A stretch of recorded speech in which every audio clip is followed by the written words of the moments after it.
আমার সাময়িক অসুস্থতার পর আল্লাহ তাআলা আবার ক্রমান্বয়ে জাতির সামনে আমাকে আসার তৌফিক দান করছেন, আলহামদুলিল্লাহ। আজকের এই দিনটি আমাদের জন্য অতি আনন্দের, অতি ভালোবাসার এবং খুবই গুরুত্বপূর্ণ।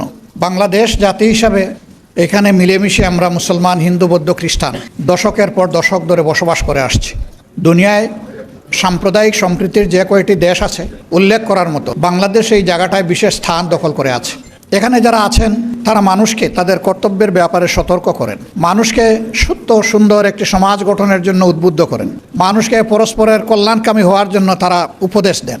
তারা রসুল করিম সাল্লাল্লাহু আলাইহি ওয়াসাল্লাম মানবজাতির প্রতি যে ঐতিহাসিক দায়িত্ব পালন করেছেন, দ্বীনের আহ্বানকারী হিসাবে, দাঈল আল্লাহ হিসাবে, এই দায়িত্বটা তারা পালন করেন। আজকে খুবই ভালো হতো সারা বাংলাদেশের ময়দান, এমনকি দেশের গণ্ডি অতিক্রম করে অনেকেই বিশ্বে দাঈল আল্লাহ হিসাবে যারা কাজ করেন তাদের অভিজ্ঞতা এবং অবজারভেশন যদি নিজ কানে শুনতে পারতাম অনেক ভালো লাগতো। কিন্তু সময়ের সংক্ষিপ্ততার কারণে এই পর্বটা আমাদের হয়ে ওঠেনি। সম্মানিত উলামায়ে কেরাম, এটি ঠিক যে বাংলাদেশের 90.8% মানুষ আদমশুমারি, সর্বশেষ আদমশুমারি অনুযায়ী মুসলমান, বাকি হিন্দু, বৌদ্ধ এবং খ্রিস্টান। কিন্তু আমরা এখানে ধর্মের ভিত্তিতে জাতিকে বিভাজিত করার পক্ষে নই। আমরা একটা ঐক্যবদ্ধ জাতি দেখতে চাই। এদেশে আমরা যেমন নিজেরা আল্লাহ তাআলার দরবারে দরখাস্ত করে পয়দা হওয়ার জন্য কোনো উদ্যোগ নেইনি, ঠিক অন্যরাও আল্লাহর ইচ্ছাই এখানে পয়দা হয়েছে।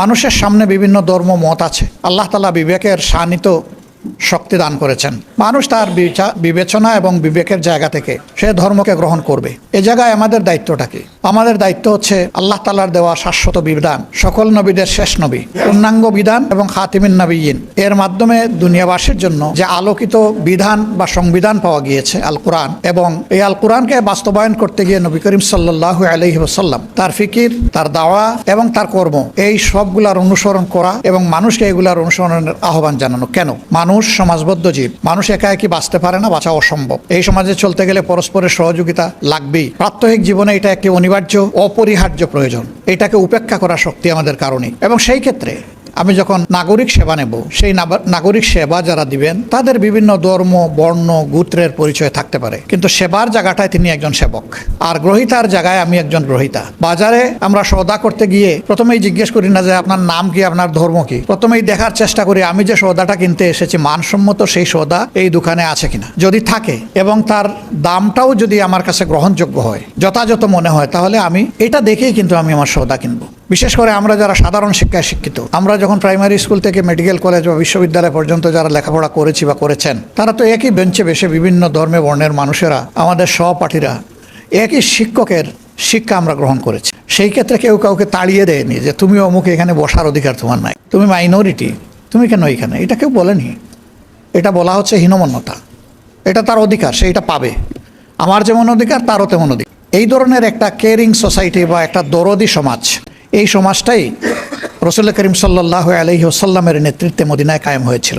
মদিনার ইহুদিদের ব্যাপারে শাস্তিমূলক কিছু পদক্ষেপ নেওয়া হয়েছিল। এটি এ কারণে নয় যে তারা একটা নির্দিষ্ট ধর্মের অনুসারী এবং তারা ইসলাম কবুল করেনি, এটার জন্য, বরং এটা ভিন্ন কারণে।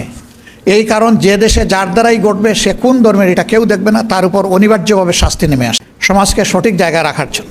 সে কাজটাই ওখানে হয়েছিল।